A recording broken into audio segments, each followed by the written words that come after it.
TV visits 99% of American living rooms, but it's often a rude guest. And because it is a guest, it shouldn't do anything to offend the host, spoil the children, or upset the horses. Shit happens. Producers and writers push the medium to probe and provoke. Unless you upset somebody, you really haven't succeeded. The best shows are the ones where people throw something at the screen at 10:56. My God, what mail we got.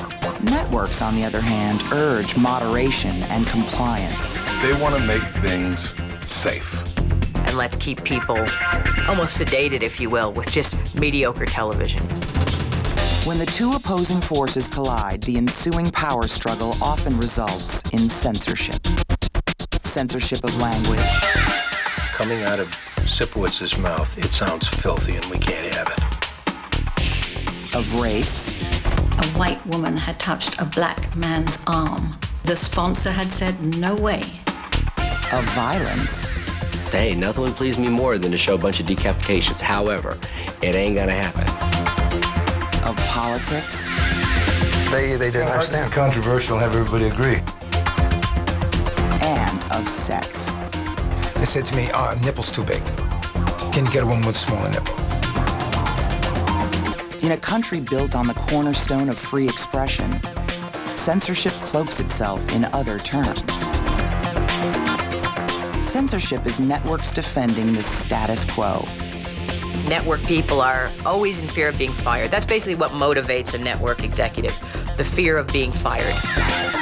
Network presidents don't really have a long shelf life historically, so I'm sure the pressure must be, uber intense. Censorship is watchdog groups legislating morality. Why should somebody else's view prevail over my view? To me, a watchdog group is usually like just some guy who has a fax machine and a TV who just sits there all day waiting to be offended. Censorship is sponsors flexing their wallets. An advertiser doesn't mind going out on a limb if they feel that there's a constituency for the limb.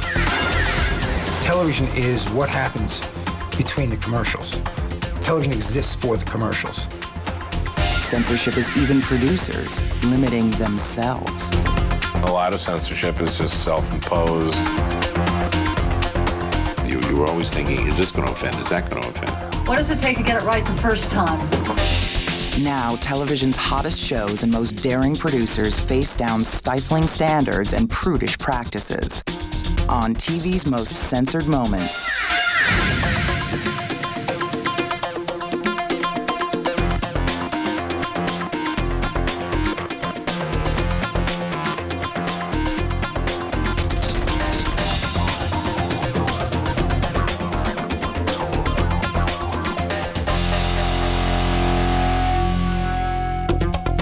Coming up, breaking the ball barrier.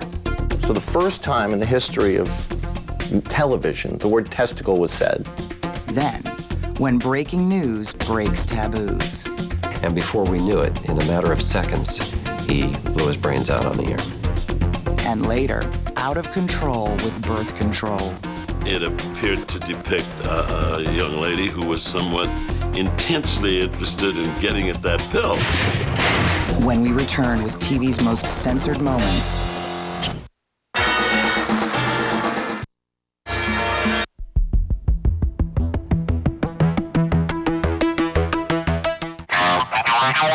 In a country founded on the principle of free speech, censors often have a hard time justifying their own existence. It's the worst job in America. It's utterly and completely thankless. Everybody just yells at you. And that's the secret behind network censorship. What gets on the air has less to do with ironclad standards and rock-solid practices, and more with who's the squeakiest wheel that day. It's a system built on give and take, especially when it comes to language. Whenever I've been faced with questions from people who represent the Standards and Practices Department at a network, you always go, well, show me the standard, show me the practice. Where is it in writing that you can't say these things? Go on. There is no list in writing. Instead, for over 50 years, censors have made judgment calls on what is and isn't acceptable TV language.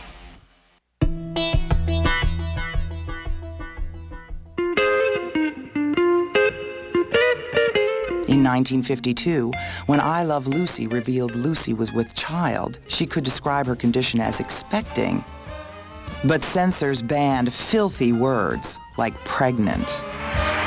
And now, here's Jack. In February 1960, Tonight Show host Jack Paar got even raunchier when he quipped about the different meanings of a WC or water closet. During the telecast later that night, NBC flushed the entire joke. I censored it. Well, how dare they? Over what? A water closet is a toilet. Any person who's ever read a book knows that. But they decided that America couldn't stand that. When Paar learned that he had been censored, everything hit the fan. Jack Paar was fighting how stupid it was.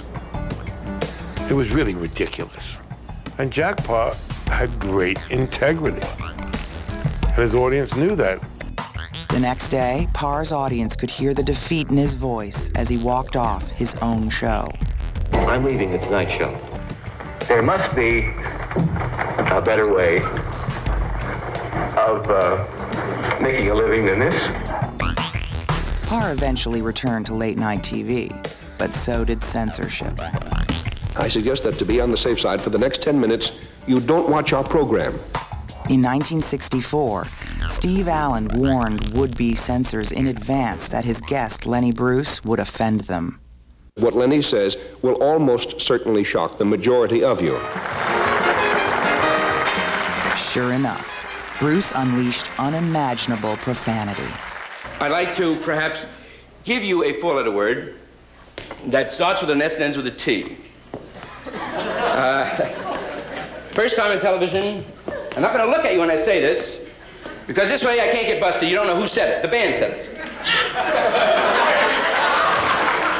Starts with an S and ends with a T, and the word is snot. Lenny Bruce thought he had gotten away with approaching, but not crossing, the line of acceptable television language. I'm just concerned with the constitutional issue here. It's the suppression of word. But Steve Allen's sponsor, Westinghouse, wasn't so concerned with free speech. It put the entire show on ice. The program has never aired in full. Beautiful and clean. Say I'm very impressed myself. How many times have you been arrested? In which state? Censors had a harder time suppressing profanity they didn't understand. We had fun. I mean, without the censors, I don't think we would have had as much fun on Laugh-In, because it became a game. Laugh-In launched jokes from the middle of a vast, fluid party, one where the censors were perpetual wallflowers. And now, folks, it's sock it to me time. We did one thing where Judy Carn was there, and she said, "Sock it to me," and her wig flew off. And she had, and she said, Well, I've never been bald before. Well, the network said we couldn't say that. And I said, why? They said, well, you're making fun of people with no hair. And they had no idea that it was a Stupp reference, right? Shortly after NBC misplayed the ball, CBS tried to neuter bitch in a script for the sitcom Maude. There was one show where Walter strayed, and at the end of the show, Maude and Walter came together, and she, in one embrace, said, "You son of a bitch." After reading the script, CBS's chief of standards and practices bitched out producer Norman Lear. And he saw the script and called me and said, "Of course you're not going to do that." And I said, "B has to say that word. She has to say that word." Lear convinced standards and practices America would agree it was necessary. And in 1973, Maude boldly went where no woman had gone before. "Of course I forgive you, you son of a bitch." She said, "Son of a bitch," and would you believe not one state seceded from the Union? Nonetheless, censors remained vigilant, protecting America from smut and filth, like that penned by MASH producer Larry Gelbart. In 1975, CBS purged a script where Radar confronted a novice sentry. Radar says, "Careful with that gun," and the kid says, "Excuse me, sir." He said, I'm a virgin at this. And they said, "You can't say virgin." Gelbart lost the line, but won his revenge. So the next week, I wrote a sequence in which Radar's on the bus, and he says to one guy, "What's your name?" And the guy said, "Whatever, Private Johnson." And he said, "And where are you from?" And he said, "The Virgin Islands, sir." So we got Virgin on the air, silly. 7 years later, St. Elsewhere took doctors off the battlefield, but kept up the war against censorship. Anytime we could just poke at them, make them crazy where they couldn't do anything about it, we would do that. You become like frat boys trying to get away with stuff just to see if you can pull something over on the censors. When actual frat boys checked into St. Elsewhere with testicular cancer, censors crossed their legs. Whereas the week before we had done a story about a mastectomy, and they had no problem with cutting off a woman's breast, but when it came to cutting off a guy's balls, Wellspring of his progeny. The groin. or a ball, I should say, suddenly they were in apoplexy. They were afraid that the audience was going to burn down Burbank. Rather than inflame viewers, censors emasculated the language. We were really concerned because even the doctor suddenly sounds completely irresponsible because he's going, like, lower, no, lower, no, little, stop there, yeah, that's where you have cancer. I mean, it becomes like a Benny Hill sketch. Ultimately, the censors got ballsy and actually allowed the T word to make its network debut. One of my testicles. Come on, Cat, that's not even funny. For the first time in the history of television, the word testicle was said. And again, as I said, the world didn't end. But protesters weren't so sure the world would survive the combustible premiere of NYPD Blue. What I've heard is going to have too much violence, too much profanity and nudity and sex. Ipsa this, you pissy little bitch. Horrible thing that was coming on the air, that was going to be the fall of Western civilization as we know it. When was the last time you tried going on a wagon? When's the last time you tried growing tits? At the time, you had never heard some of the language. It did have a jarring effect. Amidst constant protest and affiliate defections, the censors drew the line when Sipowicz accused a perp of banging someone. And they said, "No, you can't say that." So I said, "Okay." So then I had him say, "You were rubbing up and down in Teresa's gunya." So now they said, "You can't say that either." I says, "What does gunya mean?" They said, "Well, obviously it's foul." He says, "I made that word up. It means nothing." And he said, "Well, coming out of Sipowicz's mouth, it sounds filthy and we can't have it." Is this the 100 you offered me in court today? Eat it! Eat it! Still, the cops of the 15th Precinct enjoyed more liberties with language than the teens of Dawson's Creek. When I first started Dawson's Creek, you couldn't use the word masturbate. They gave me a list of the words I couldn't use to describe masturbate. So I took it as a challenge and I'd make up words. I would just make up a phrase that no one's ever heard before. It was clear what it meant. While the WB was wringing its hands over what teenagers were wrangling in theirs, CBS was loosening up its practices. And during a 1999 Chicago Hope episode, a forbidden four-letter word was suddenly expelled in prime time. Now, we as surgeons know better than most that things occur in life that surpass all understanding. Shit happens. In a word, yes. In April 2001, CBS again was up a proverbial creek when it televised On Golden Pond, Uncut. Twice in 2 years, CBS had made a big splash airing the S-word in prime time. But the network still bottled up Late Show host David Letterman. Where in context of On Golden Pond, you could say the word shit or whatever the word was, but in the context of a real show, when it's not scripted, you can't say it. Letterman thought CBS's contradictions were BS. To protest, he took a page from Madonna's transcript.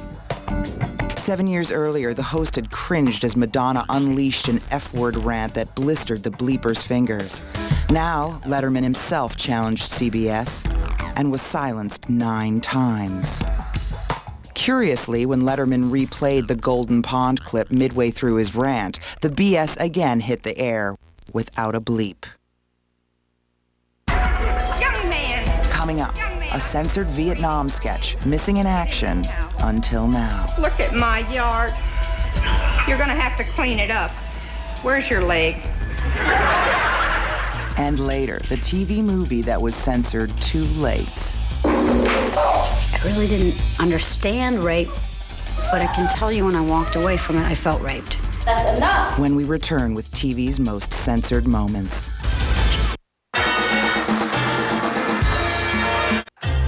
Search. Tonight. Here's what we're showing tonight on Trio. At 7:30, comics talk about crossing the line in the Trio Original Uncensored Comedy. Then a look at the shows that fizzled despite critical acclaim in the Trio Original Brilliant But Canceled. And at 10:30, why some long-lost footage was considered TV's most censored moments. Trio. Pop, culture, TV.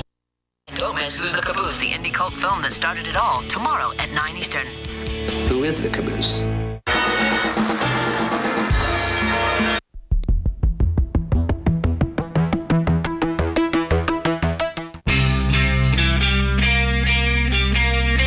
When television takes on the establishment, it wanders into dangerous ground. After all, stations rely on the government for broadcasting licenses and big business for sponsorship. Out of self-preservation, TV doesn't step over any lines that threaten the bottom line. Well, the mentality of the networks, for the most part, is one of safety, vanilla, middle-of-the-road programming. Everybody seems to lose sight of this one fact. Television is what happens between the commercials. Television exists for the commercials.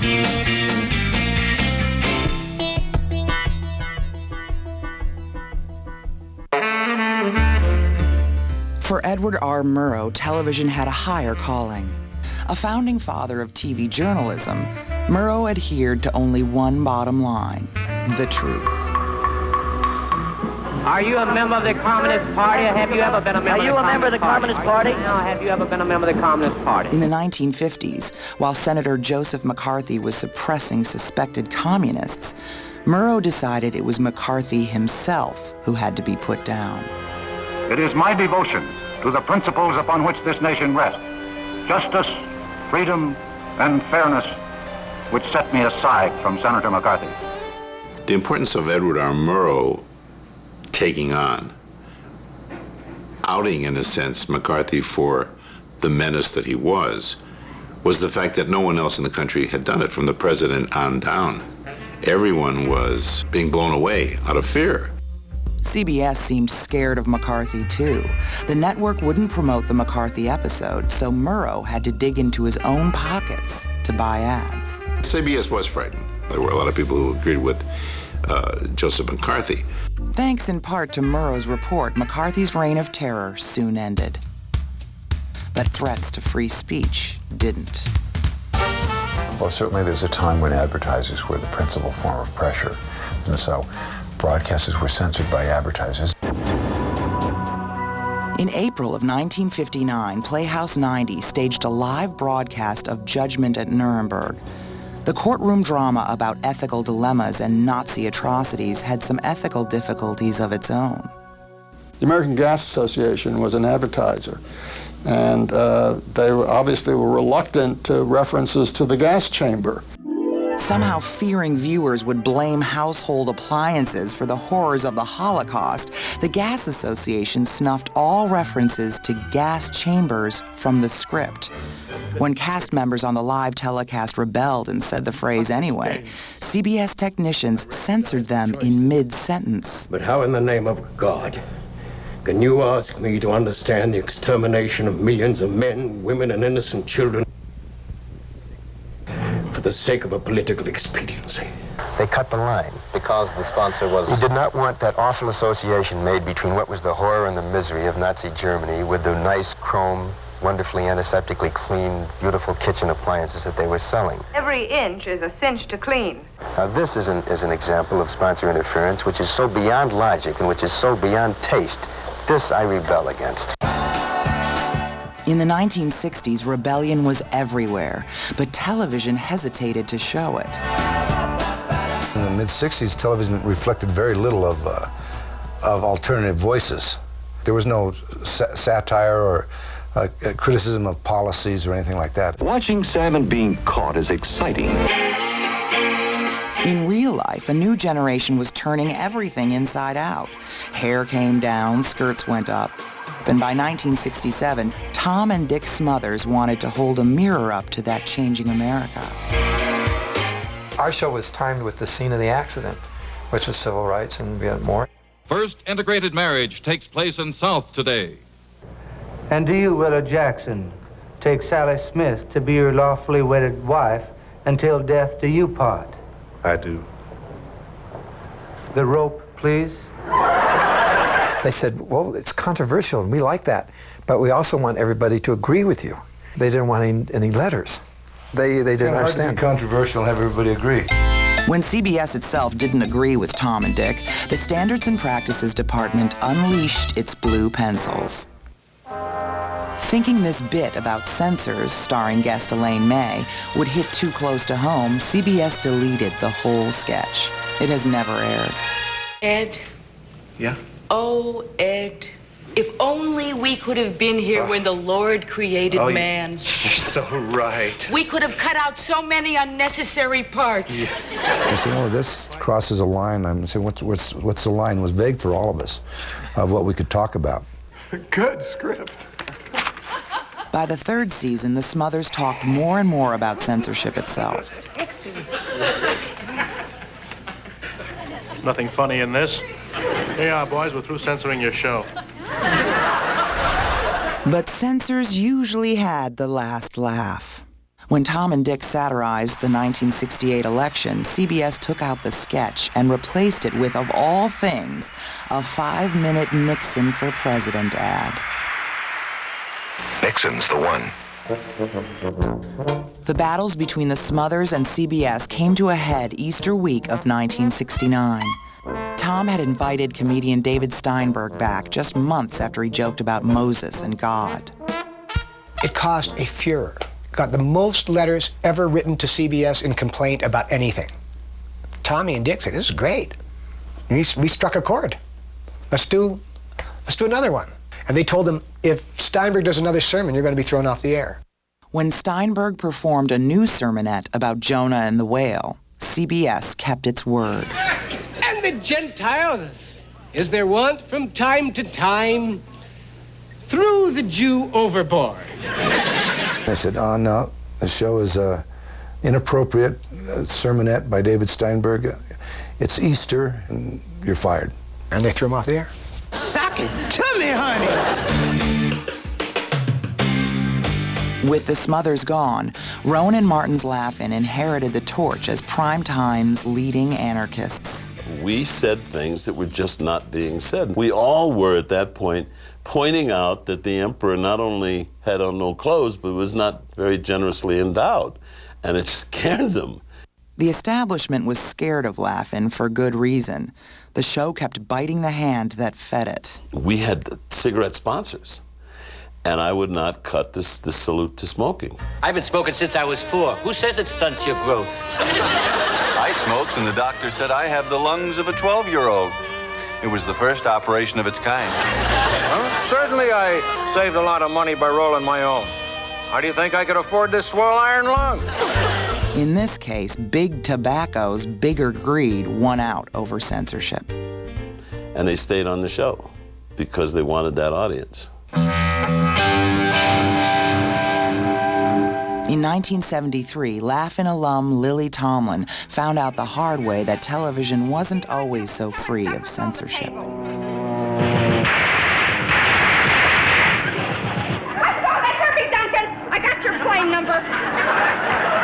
Entitled War Games, this sketch from Tomlin's CBS special compared combat as played by little boys with that played by big boys.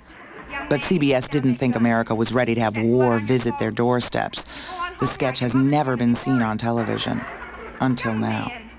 Young man, I have been screaming for you. Get in this house. Look at my yard. You're going to have to clean it up. Where's your leg? Go find it. I guess you think legs grow on trees. No, not now. You come on in the house. Supper's ready. I said come on in, leg or no leg. Even as it was aborting war games, CBS had to deal with another unwanted pregnancy. Vivian, I'm pregnant. In its first season, Maude discussed pregnancy in a way Lucy Ricardo could never have imagined. When you were young, abortion was a dirty word. It's not anymore. This was the height of the feminist movement. These things were very much on everyone's minds. Abortion might have been a universal issue, but that universe didn't include situation comedies.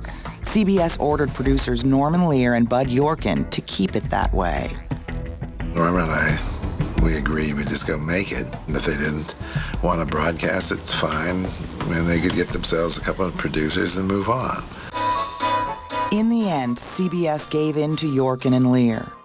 Although the producers were convinced Maude should have an abortion, she wasn't. And Maude still agonized. And finally, in one penultimate moment with her husband, she said, "Walter, am I right?" And he said, "For you, Maude, for me, in the privacy of our own lives, you're doing the right thing." I really never thought one way or another about an abortion. I just thought, well, it's something one has if one has to have it. And of course the mail came in. My God, what mail we got. When the episode was rerun in the summer of '73, anti-abortion groups tried but failed to keep it off the air. Would-be censors aren't always picketing outside network offices. Sometimes they work inside. Please consider yourself to be under oath. Yes or no? Do you believe nicotine is not addictive? I believe that nicotine is not addictive. In a case that inspired the award-winning film The Insider, internal network politics led to the censorship of a news story.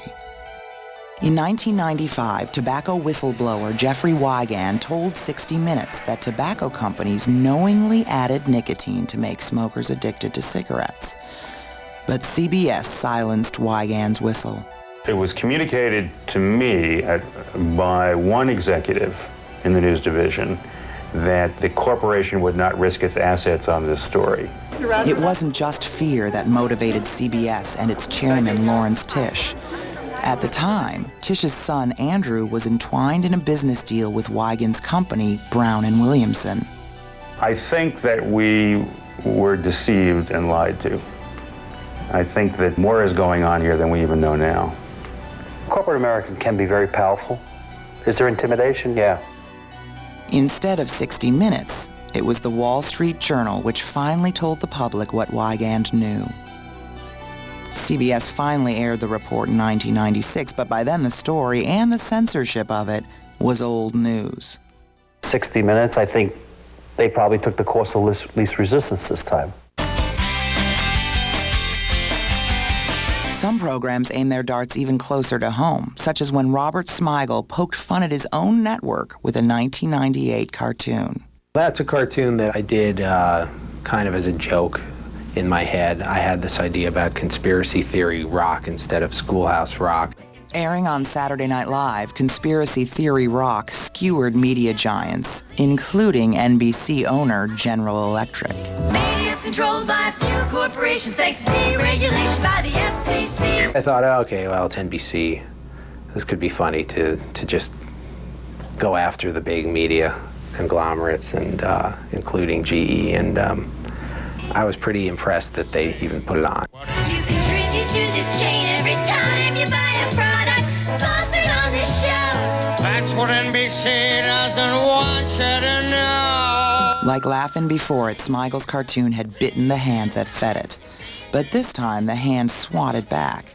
After one and only one airing, Smigel's cartoon was cut out of all future reruns of that SNL episode. When it comes to both comedy and controversy, timing is everything. On September 17th, 2001, just 6 days after the deadliest attack ever on American civilians, politically incorrect host Bill Maher might have missed his mark. We have been the cowards, lobbing cruise missiles from 2,000 miles away. That's cowardly. That is a Staying in the airplane when it hits the building. Say what you want about it, not cowardly. I know Bill's mind. What he was trying to say is really something okay.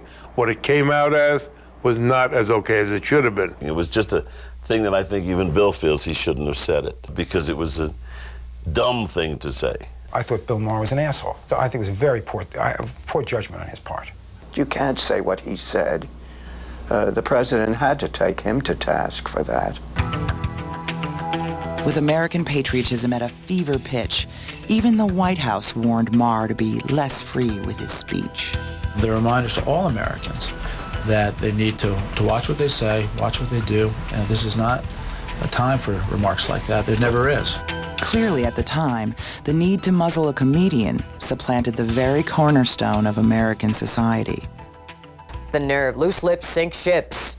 You know what I mean? Like, it's just, it's the same thing. Ari Fleischer should be ashamed of himself. It was very McCarthy-ish. He said people better watch what they're saying. Watch what you're saying really means watch what you think. All he had to do the next day was say, you know what, I got to watch what I say, and that would have dispelled all of that, and it would have been fine, and people would actually like Ari Fleischer. He didn't, and so they don't. Coming up, mixing vice with violence.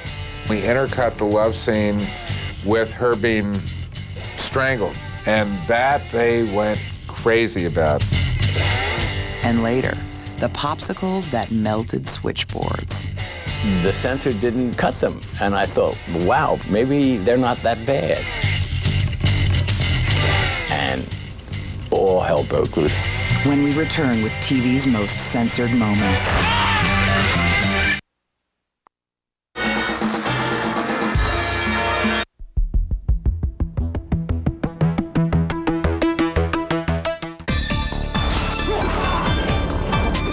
When it comes to violence, censors are impaled on the horns of a dilemma. To sanitize mayhem makes it more palatable and therefore more acceptable. I think that the biggest disservice that the cartoon violence showing people getting shot and run over and there's no blood on the ground, you want it to be as disturbing as possible. Producers also walk a fine line. Images that are too disturbing may cause viewers to change the channel. You know, if you've ever been to a shooting, it is like somebody dropped red paint on the ground. I mean, there is a lot of blood in the body.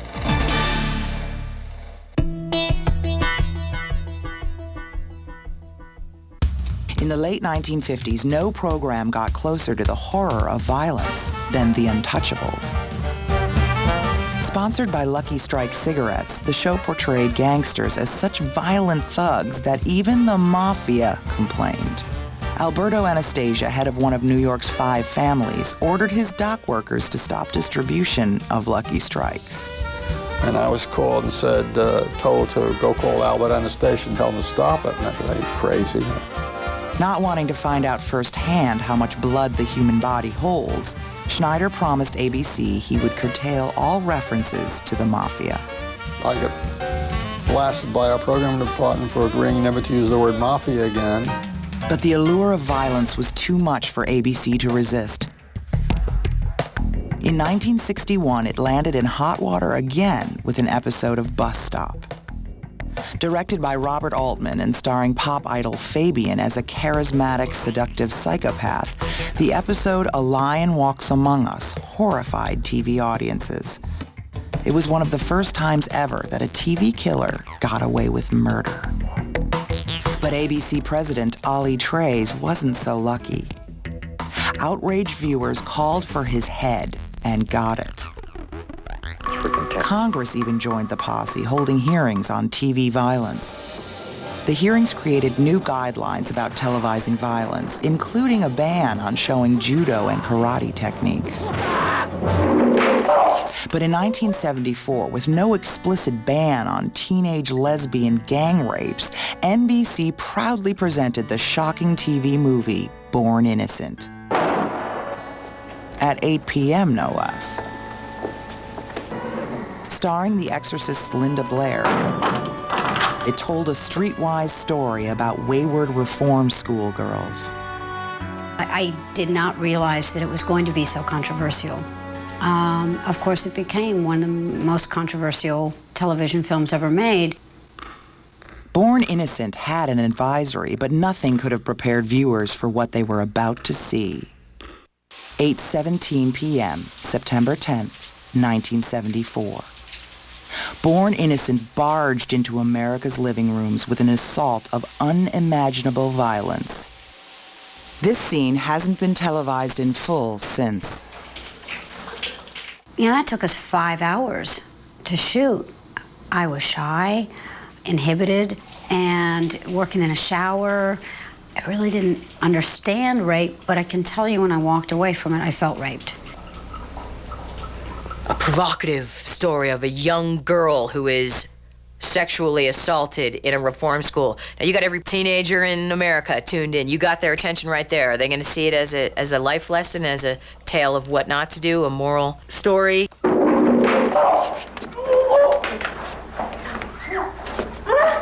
No, they want to see the girl get broom handled, and I'm sure that every pervert in America can watch this show and get off on it. You know what I mean?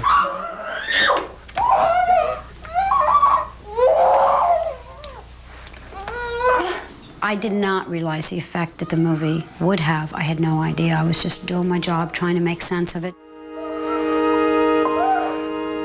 Okay, that's enough.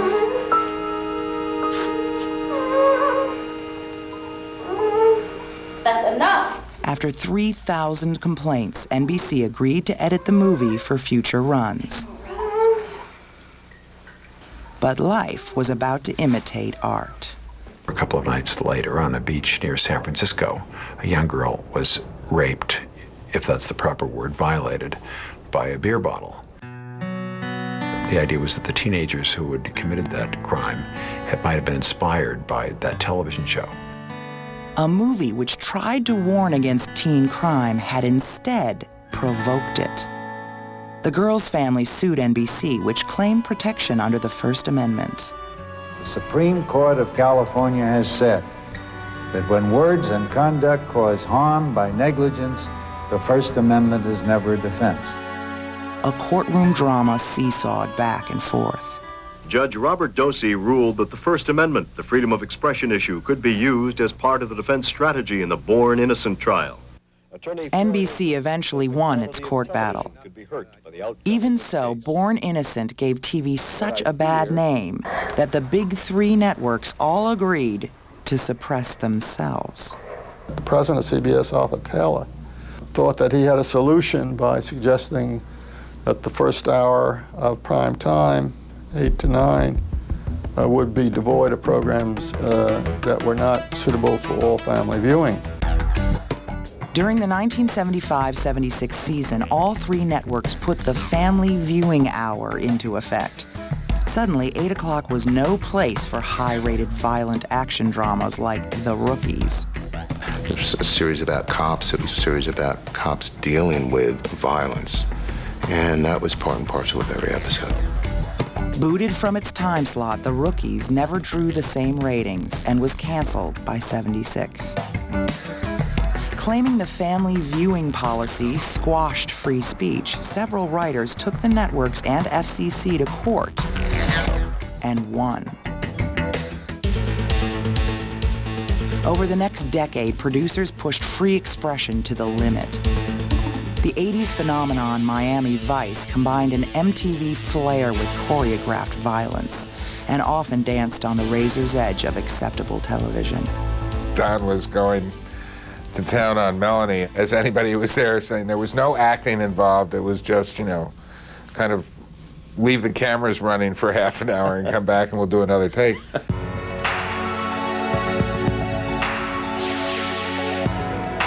And we also had Vanity was murdered by some professional wrestlers, and we intercut the love scene with her being strangled. And that they went crazy about, because that was intermixing sex and violence.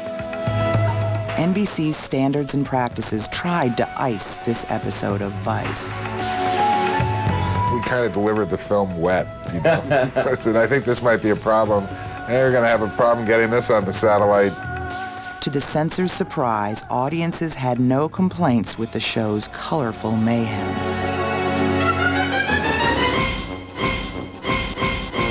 Violence became even more cartoonish in 1990 on Fox's The Simpsons. Itchy and Scratchy has always been a troublesome thing on the show, I think. Particularly, I think more so in the early years when people didn't know what was coming. In The Simpsons' early years, Fox was smarting from advertiser boycotts led by Michigan mother Terry Rakolta. The network has been saying that television is a guest entertainer and storyteller in your home.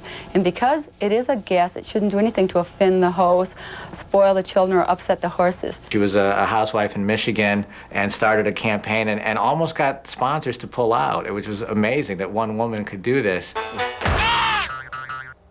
Before Rakolta could target them, The Simpsons fired a volley at her. What kind of warped human being would find that funny? The episode where Marge complained about Itchy and Scratchy was based on the Terry Rakolta incident. This is the kind of entertainment they think is suitable for younger and more impressionable viewers? There's, people out there who live to be offended. And, you can't just cater to them all the time. In the end, Marge comes to her senses, and Itchy and Scratchy resume their bloodbaths. I guess one person can make a difference, but most of the time, they probably shouldn't. But even the most concerned mothers can't always protect young eyes from violence. On May 1st, 1998, Los Angeles television stations interrupted children's cartoons with breaking news about a man staging a high-profile protest. At first, it was just another hassle on the LA freeways, but not for long. We saw him run back to the truck, grab the gun, and I said, oh my God, at that point. And then it finally hit us what he might do with that gun. He's got his long gun waving it around now. And as you said, Stan, I'm sure he's burnt because that was a pretty good fire that engulfed very quickly. And before we knew it, in a matter of seconds, he blew his brains out on the air.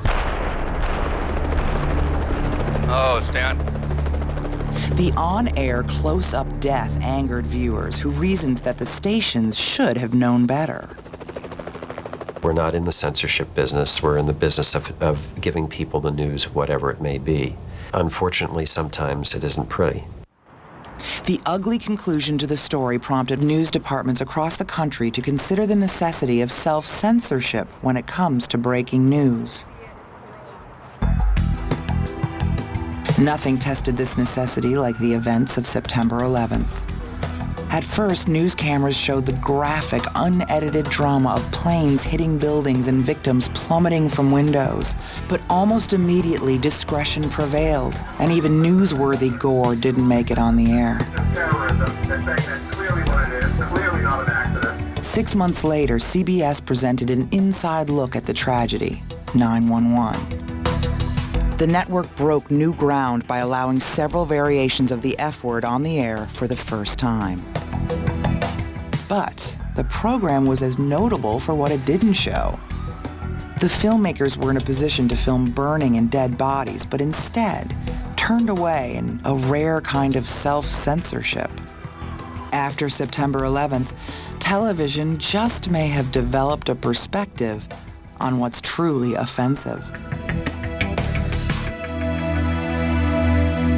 Coming up, the routine that was too edgy for an edgy show. They're next. You think when Jesus comes back, he's gonna want to see the cross, man? And later, TV goes gay.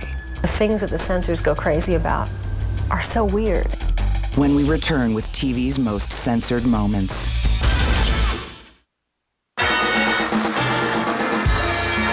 from Sharper Image, the patented Ionic Breeze Quadra. Cleans and circulates air with no fans, no filters, and is totally silent. According to AC Nielsen, it's America's most trusted brand of air purifier and #1 in customer satisfaction.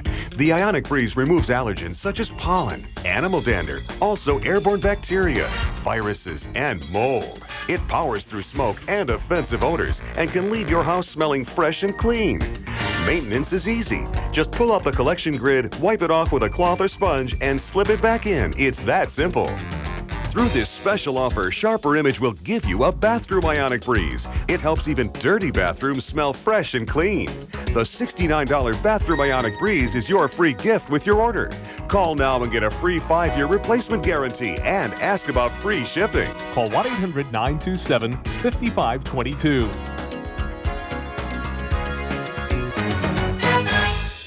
Trio is pop culture TV with shows that are about TV. With a new season of Brilliant But Cancelled. Whoa! The shows the critics loved, the networks dropped, and Trio saved. Cool. And Pilot Season. That's a bad title. Trio's first comedy series. Sorry to interrupt. A look at how far some go. Come at me! To get a show on TV. This is prison. You try and be on the staff. Shows that got killed and how they got executed. Brilliant But Cancelled and Pilot Season. Back to back every night next week at 8 Eastern. Only on Trio. Pop Culture TV.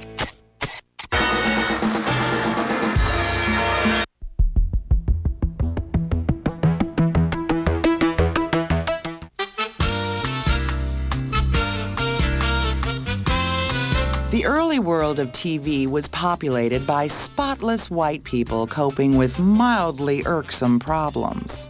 Leave It to Beaver and Father Knows Best, of course, Lucy. They were all family-oriented, and I don't remember any memorable, groundbreaking shows. Situation comedy was pap. If the biggest problem a husband and wife had was that the boss was coming to dinner and the roast was ruined, or mom dented the fender and how are we going to keep dad from knowing till we fix it? By that standard, the world was, there was no racism, there were no problems. When TV has tackled real issues like religion or the relationship between the races, it has often sent censor types into a panic.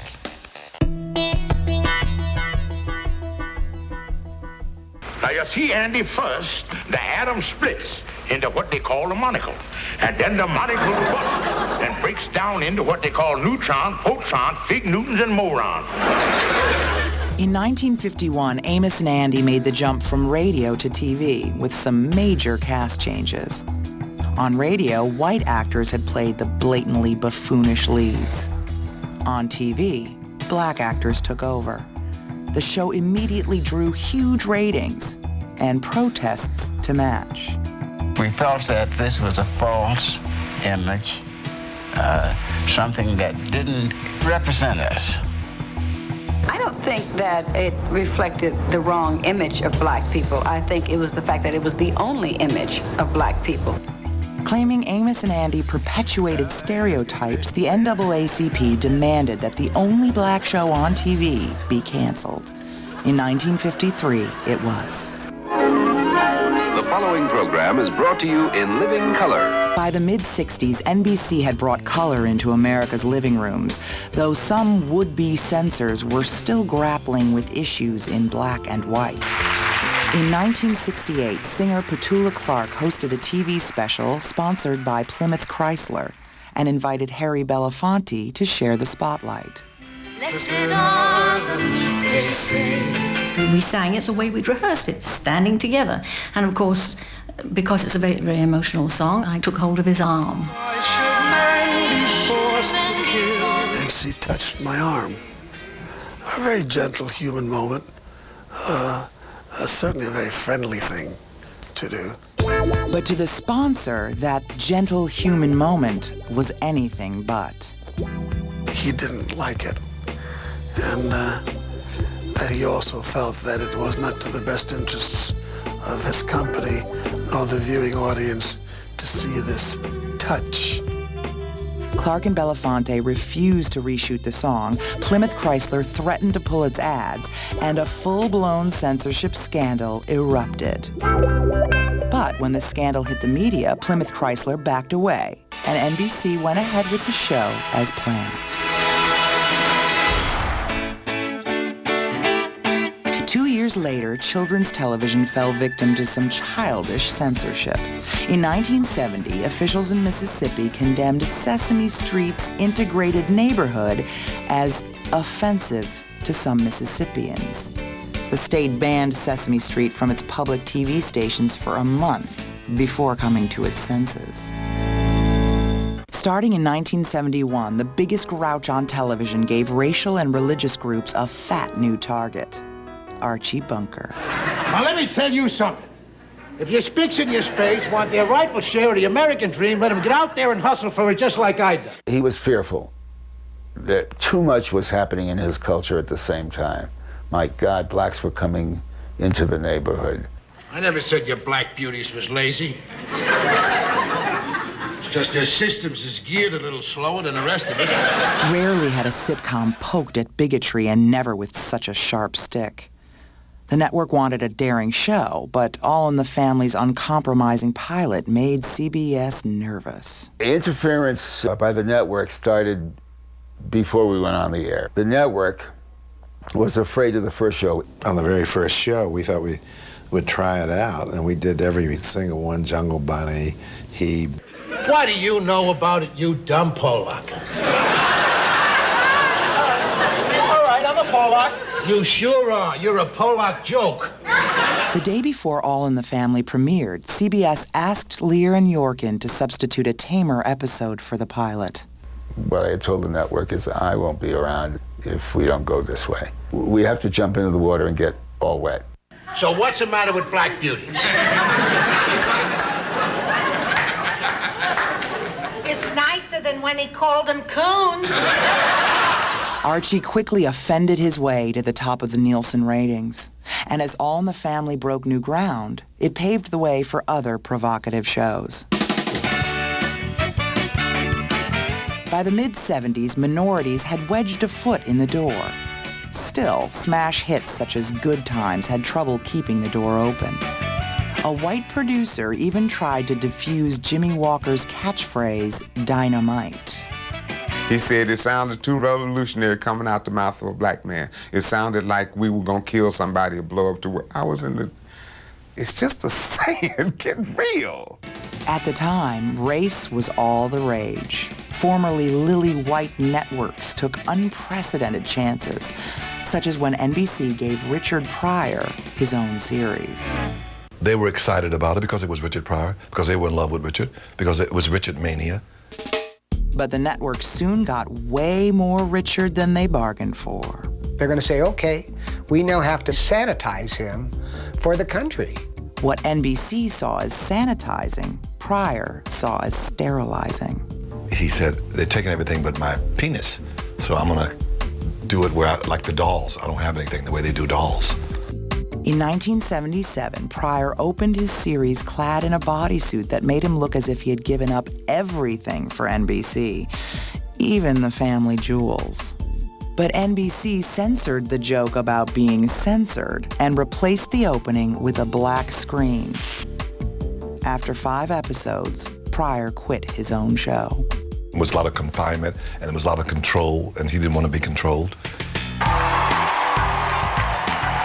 In the 80s, CBS tackled the issue of having a real-life racist on its air, as football analyst Jimmy the Greek's mouth went out of control.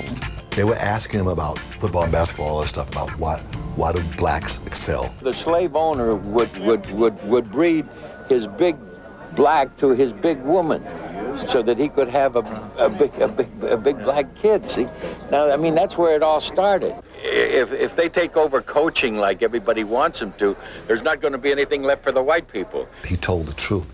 He said that he's surprised that all the white boys in sports aren't water boys, because genetically blacks are better and were stronger. Right or wrong, the Greek voiced an opinion too hot for CBS. After 13 years, the network suddenly decided its odds maker was a racist.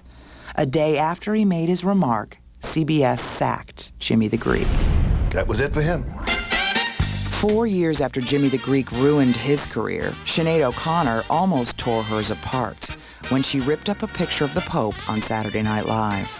Church spokesmen say the Pope will no doubt forgive Sinead O'Connor for her bout of Vatican bashing on NBC's Saturday Night Live. Here's what it sounded like. Fight the real enemy. NBC was crushed with more than 4,000 complaints and deleted Sinead's unrehearsed statement from all future broadcasts. Sinead O'Connor caught Saturday Night Live by surprise. But when David Letterman booked comedian Bill Hicks in 1993, Hicks warned them in advance he was going to joke about Jesus. Any really great comedian, and there's no doubt that Hicks was a great comedian, their job, they can't see a boundary without trying to cross it. He was surprised that he had gotten all that material approved, and that's an important point. They had approved it twice before he went on the air. It was a mistake on the part of somebody who was working on the staff, who should have been wise enough to know that it might be offensive to the censors. Footage from Hicks' actual Letterman appearance remains locked in the CBS vaults. This is the material deemed too hot for TV. A lot of Christians wear crosses around their necks. You think when Jesus comes back, he's going to want to see a cross, man? Kind of like going up to Jackie Onassis with a rifle pendant on, you know? Hicks cut the profanity from his Late Show set, but the remaining Jesus references still pressed hot buttons. It had to do with his words offending censors at the network, who in turn would think that those words would offend Jerry Falwell, their sponsors. As responsible broadcasters, we cut the piece. They said that CBS had deemed the material, these are quotation marks, unsuitable. I don't know what I would have done differently, honestly. I mean, at the time, I think we did the right thing. I mean, they pretend to be this hip late-night talk show, when in actuality, they're as mainstream as anything. The battle against censorship was the last Bill Hicks would ever fight. He died 4 months later at the age of 32. He died in pure white heat, which is probably the way a comedian like him should go out, you know, flaming. 4 years after Hicks slaughtered sacred cows, ABC jumped into the fray with its groundbreaking drama, Nothing Sacred, about an irreverent priest. I thought, wouldn't this be interesting to be able to show a priest who is determinedly engaged in the mess of the world? Why, what are you afraid of? I'm afraid that I might love you. That aspect of the character, which to me seems so believable and effective and kind of beautiful in a way, was also that aspect that kind of pissed people off. Despite the commotion, ABC blessed the bold and risk-taking series with its complete support, until it saw the pilot. But I'm gonna have an abortion. We had said to ABC, we really want to come out of the gate with all guns blazing, and this is going to be a controversial show. Let's not run away from that. Let's make it a controversial show. And ABC went, yeah. One problem, the controversial pilot featured a priest with the AIDS virus. ABC took one look at it and said, forget it. Though the HIV priest episode had been shot and edited, ABC refused to air it. Nothing Sacred was canceled after one season. An HIV priest has still never been shown. You have to get up early to call God into the city. I think it becomes de facto censorship. You can call it anything you want. They didn't air the episode because of its content. Censorship can strike any show, from Nothing Sacred to the show about nothing, Seinfeld. When Cosmo Kramer accidentally set a Puerto Rican flag on fire and had to stomp out the blaze, protests from Puerto Rican groups stomped the offending episode right out of syndication. It was such an obvious joke, and that people tried to manipulate it into some sort of issue was, I thought, pretty weak. 3 years later, Law & Order was denied censor immunity when it also set an episode during New York's Puerto Rican Day. You guys finally got the defendant you wanted, didn't you, huh? As long as he's Latino, you got exactly the right kind of hit on your stick. Puerto Rican activists took offense at the very notion that their parade could get out of control. Oh, this is gonna get ugly. Under pressure, NBC apologized and agreed to never run the offending episode again. To Wolf, the protests prove censorship is alive and well. I thought that, they were running dogs. It was shameless and shameful. Later that year, NBC found itself apologizing again. Once more, NBC had failed to watch out for its watchdogs, who were offended by this jury duty joke, which comedian Sarah Silverman originally told on Conan O'Brien. So I'm filling out the form, and my friend said, why don't you write something really inappropriate, like I hate chinks, And I'm thinking, yeah, but when you think about it, I don't want people to think that of me. I just want to get out of jury duty. So I just filled out the form, and I wrote, I love chinks. The joke raised the hackles of Asian American watchdogs. To me, a watchdog group is usually like just some guy who has a fax machine and a TV who just sits there all day waiting to be offended. According to MANA, the Media Action Network for Asian Americans, Silverman's punchline wasn't just offensive, it was dangerous. I don't think people really understand the hurtfulness of this word. I mean, whether it's nigger or chink or Jap, these words have been used to subjugate minorities, to make them out to be less than human. Once we make these people less than human, we can do awful things to them. NBC and Conan O'Brien apologized for the hurt the show might have caused. But Silverman herself remained defiant as she faced off against MANA director Guy Aoki. I feel that joke is a joke that points a finger at racism, just like it's your job to point your finger at racism, just doing it in a different way that you do it. I think you're giving yourself too much credit. In my opinion, I didn't say anything that was offensive. I certainly didn't say anything that was racist. I used racist language. I think if you're going to do a joke about racism and you're making a point about racism, then you should be allowed to say any racial slur. The comedy has to reflect reality. In this case, MANA had the last laugh. Silverman's joke was censored from all rebroadcasts of that episode of Conan O'Brien. Late-night comedy shows are usually as edgy as network TV gets, but even they have trouble deciding how edgy is acceptable.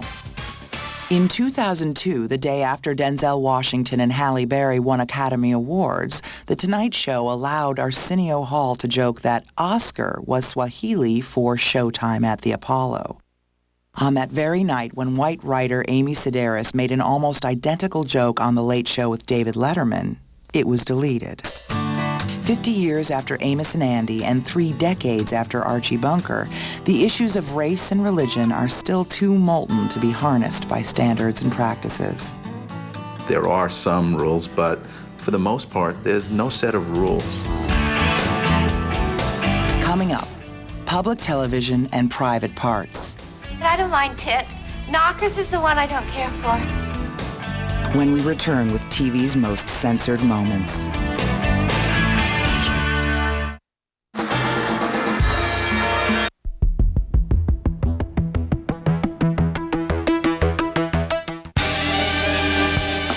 New programs dealing with sex should present sex from the Judeo-Christian perspective. Sex as a beautiful gift given by God to be shared by a husband and wife should be the norm. If sex is a gift, it's one that censors would like to return unopened. I remember once a censor coming to me on the Letterman show, and there was a guest whose nipples were protruding from her shirt. And they said, you have to tell her to put Band-Aids on the nipples. A good part of my life has been wasted. Passionate arguments about, oh, come on, it doesn't look that much like a penis. It looks like a cylindrical object. We are the last country beside the entire Muslim world who acts like this. Take me home. TV's hang-ups about body parts and sex began where all hang-ups begin, in childhood.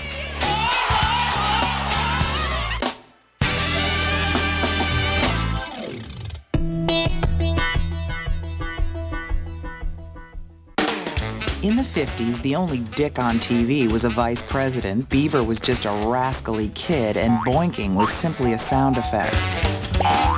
Flesh, sex, body parts, all the fun stuff. was strictly taboo to TV. Well, mostly. Groucho Marx's You Bet Your Life was a game show on the surface, but it was less about taking risks than being risque. How did you meet your husband, Alma? Well, we had a picnic and... Well, I'm sure you did. Groucho's shows were so packed with racy innuendo that in order to satisfy the censors, the show was cut in half. The hour-long taping was edited down to a presentable 30 minutes. You know, it doesn't go by size. A man's size has nothing to do with his ability in any way. Oh, man, have you ever been made love to by a Frenchman?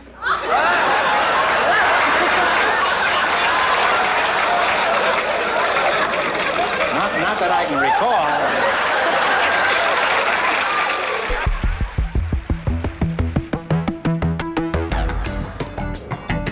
In 1965, Barbara Eden shimmied onto the scene in I Dream of Jeannie.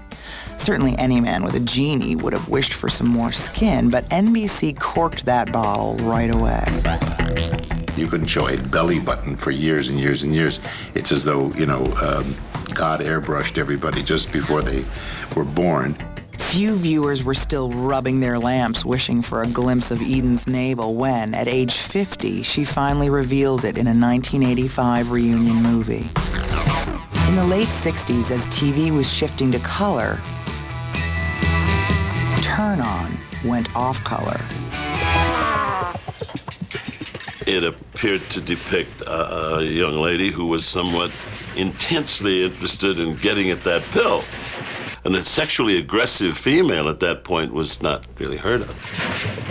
The sketch from the show's first episode managed to slip past censors in the East, but Turn On was turned off by the time it got to the Midwest. Turn On was basically canceled by one guy in Cleveland at a local affiliate. And he went on in the middle of the show and said, this program will not be seen this evening or ever. It's time to turn on! And he pulled the plug on it and then called all the affiliates, and it was canceled before it got to California, which shows you the power of one stupid man. 4 years later, PBS had some affiliate trouble of its own with its presentation of the play Steam Bath. Nice set of maracas on it, though. You're damn right. When actors dropped their towels, 20 affiliates dropped the telecast. But the rest of the country saw Valerie Perrine reveal the first breasts on TV when she bared her primetime pair. While Steam Bath aroused America, Take this thing up. Jesus. Chuck Barris's Gong Show triggered its gag reflex. Our next act is a big disappointment. A talent show, the Gong Show started at the lowest common denominator and said, start digging. Chuck perpetuated that feeling. He wanted it to be as far out there as you could go. And so we went. The Gong Show was so puerile, so sophomoric, it needed 2 chaperones before going out in public. We had 2 censors, 2 people from Standards and Practice, who felt that they were doing their job by lopping off an act every tape day. All right. Yeah, I tell you where I'm coming from. Wow. Yeah, Just that act can't go on, that act's off the air. Very good. All right. Well, thank you. You can take your little musical schlong and go right out the door. And beat that problem, what I would do was I would bring an act down to the studio who was atrocious, lewd, licentious, vile. That act I would bring down. The censors were horrified when they see that. Lop that off, and that left me all the other acts to deal with. Gong Show marching on. And one of those acts was a pair of twins called the Popsicle Twins. They skipped out on the stage with 2 orange popsicles, and they gave a head to these popsicles.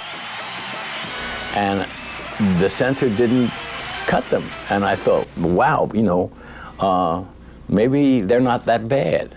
And I put them on the air.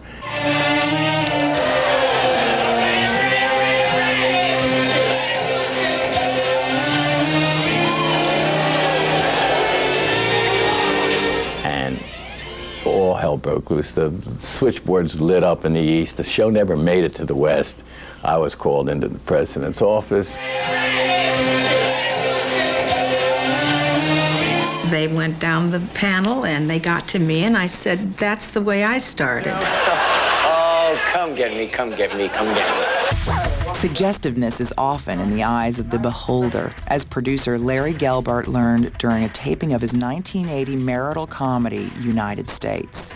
To get a laugh out of his wife, the husband, who was played by Beau Bridges, suddenly appears from out of the closet wearing one of her negligees. And at the moment that Beau Bridges stepped up to the bed, one of the straps slipped on the nightgown, revealing one of his pectorals. Before mobs could burn down Burbank, an NBC censor leapt into action and demanded a retake. He said, well, his strap fell. I said, yeah, did that make him a woman? You know, he said, no, of course he's not a woman, but in this context, it's very provocative. Naked breasts of any kind provoked censors into puzzling decisions. So we wanted to do a thing about breast cancer and eventually gave it to one of our characters. In St. Elsewhere's episode about breast cancer, a nurse played a screening video from the American Cancer Society. And I get a call from NBC. They said to me, nipple's too big. Can you get a woman with a smaller nipple? I said to him, you're kidding. It's like a joke now. You're kidding. And he said, no, we're not kidding. We have to have a smaller nipple. I said, this tape came from the American Cancer Society. It's their tape. I didn't shoot the tape. A mammogram is simply an X-ray of the breast. Said, we really, really want a smaller nipple. I said, you know what? When I hang up with you, I said, I am calling the American Cancer Society. I'm calling the National Institute of Health. I said, and I'm calling the New York Times, and I'm going to quote you, that you want a smaller nipple? They said, well, we'll call you back. The censors called back and said the large nipple could stay on screen, but only for 2 seconds. Nipples are a hot button for censors, but over the last 25 years, no issue has galvanized censors and special interest groups as much as homosexuality. In 1977, Soap tried to scrub off the same-sex taboos by presenting the first regular gay character on a network series. The homosexual community thought that we were making too much fun of it. The religious community thought we were proselytizing.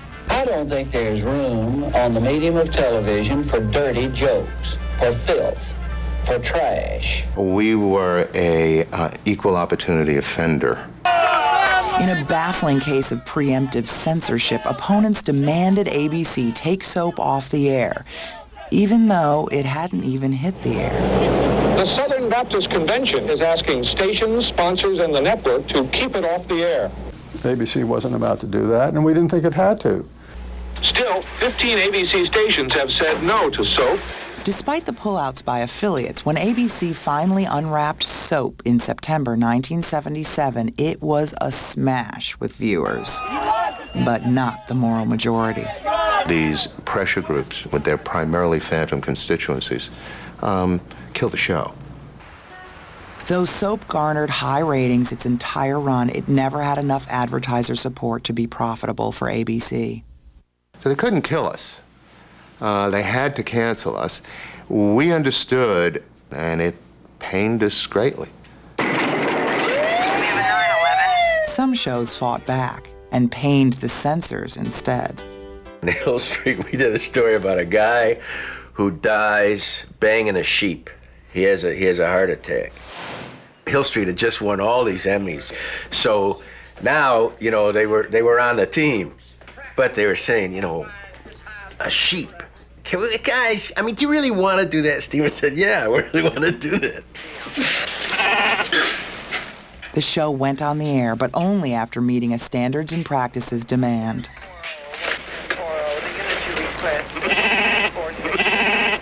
Oh, Lordy. So the compromise was they made him put a bow on the sheep. Now, what difference does that make? The difference was simple. With a female sheep, at least the bestial bond was a heterosexual one. NBC let Hill Street break a lot of ground, but drew the line at gay livestock. Where we put her? How do you know it's a she? Tag here says Fifi. I assume it's a female. Skittishness about gays even applied to consenting adults of the same species. On a 1989 episode of 30-something. They came and wanted to show two men together in bed, and we said, well, you know, we're dealing with homosexuality, and I guess you can show the embracing, and you can show, but we'll draw the line at kissing. So when did you know? Always, I guess. I went through all this. We were under the covers, but we were never allowed to touch. That was not possible at the time. What? You. Just the sight of two men in bed together incited controversy. Advertisers, normally salivating to penetrate the market of 30-somethings young upscale viewers, abruptly pulled out. I think we lost $1 million in advertising with just the fact of the two men being in bed together. Advertisers often shy away from provocative material, but viewers don't. In February 1991, LA Law's ratings soared when it unveiled the first romantic kiss between two women on network television. Friends of mine who were gay and who were lesbian said to me, "Oh, you don't understand. We all stayed home to watch that moment." And that's kind of great, you know, the power of television. I thank you for helping me make my stand. I never could have pulled it off without your help. Well, you have a big fan in me, Abby. You have a big fan in me too, CJ. Aww. But NBC wasn't necessarily a big fan of lesbian characters.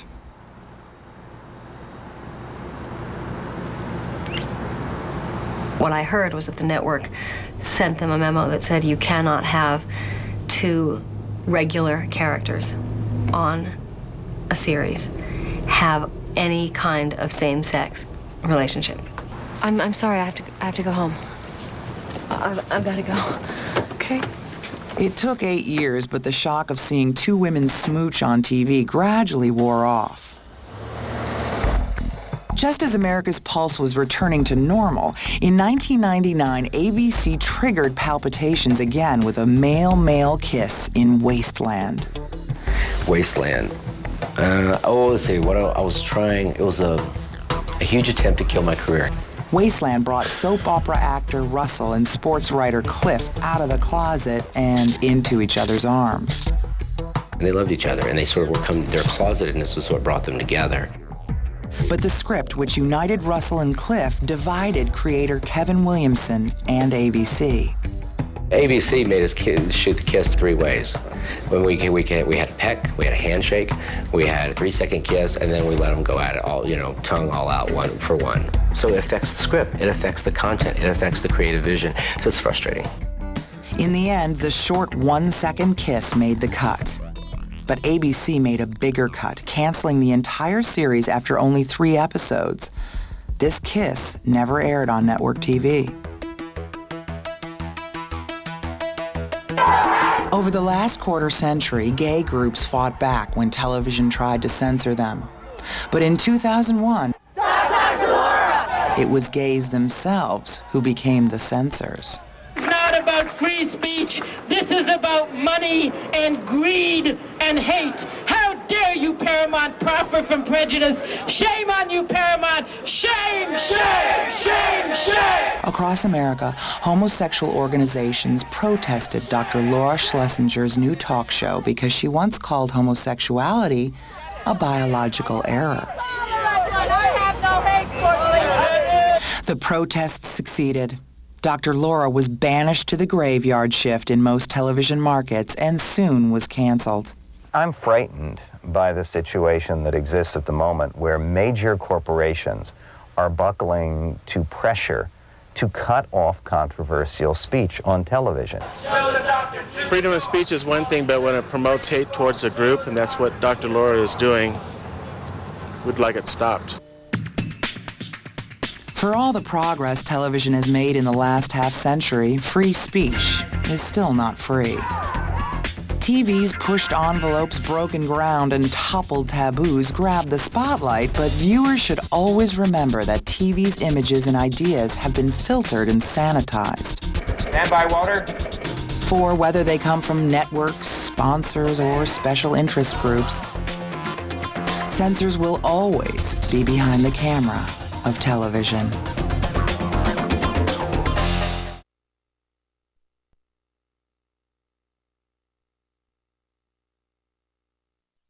Say hello to an old friend. Hi, gee, wow. Joey's back, same time, new town. I think I like L.A. You and Chandler should have moved out a long time ago. It's a very vibrant gay scene. Chandler and I are not a gay couple. Hi. Critics rave Joey looks terrific. Dre DeMatteo is exceptional, and USA Today calls it the best sitcom of the season. How you doing? How you doing? How you doing? Worked on every one of your friends. Joey premieres this Thursday. Next. Only one drama can make 18 nice people become Vicious, vindictive, cutthroat, Evil. evil. Who loves The Apprentice? This Thursday. It returns. Boom, boom, boom. The pressure, It was just nuttiness. the backstabbing, What a bunch of morons. the phenomenon. I'm making an executive decision. He wanted us to wear short skirts and halter tops. It's not a game. It's a career. You're fired. All New Apprentice premieres NBC Thursday. Meet the candidates at NBC.com. This Thursday, the television show you've been waiting for. I'm back. He's back with bigger tasks. We're an empire. 18 contestants that would eat Omarosa for lunch. If I can just get my hands around his throat. And the critics agree. You're pretty dumb. You lost. You did nothing. Season 2 gives better boardroom. This is really easy. You're fired. Oh my God, oh my God, oh my God. The Apprentice premieres this Thursday at an early time after Joey on NBC. This season, medical investigation will take your breath away. Case by case. 6 more patients are on the way. Clue by clue. Whites for eyes? They're blue. The most contagious new show this season is Medical Investigation. They're better? They're better. Yeah. Medical Investigation. NBC. TV shows that never were. Think of the possibilities. An all-new special Monday on ABC.